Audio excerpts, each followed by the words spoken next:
Upendo kwanza ni kitu kinatoka moyoni ya mtu. Kama una upendo, una uvumilivu ya kuvumilia mwenzako, ile ni upendo. Upendo ni kukuwa na umoja, kushirikiana pamoja na kufurahia mwenzako. Kwa hiyo jamani, ukimpenda ndugu yako, hata kufanyia kitu chochote kile, bali utaenda mbele zake, utamwambia ndugu, hivi sio sawa, lazima tukerebishe ili tuwe sawa kwa sababu unampenda.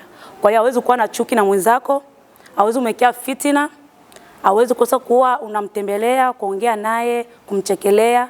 Hiyo ndio upendo kwangu. Upendo kwa Mkristo ni kukuwa na umoja na hapana kukuwa na unafiki.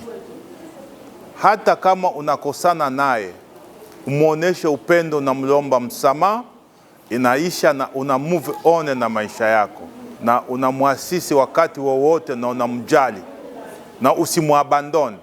Ndio upendo. Ni kujua mwenye ako na njia yenye aende mzuri, unamuongoza, unamuonesha upendo, unamuonesha hivi ndio unaweza kufanya, hivi ndio unaweza kufanya, unaenda mzuri. Ile ni njia ya upendo pia. Sio ni decision yenye unakamata, sio hisia. Kwa hiyo ukikuwa na hisia ni kama vile inakuwa inabadilika kila saa. Lakini kama una make a choice, kwa jua love is a choice, it's not a feeling.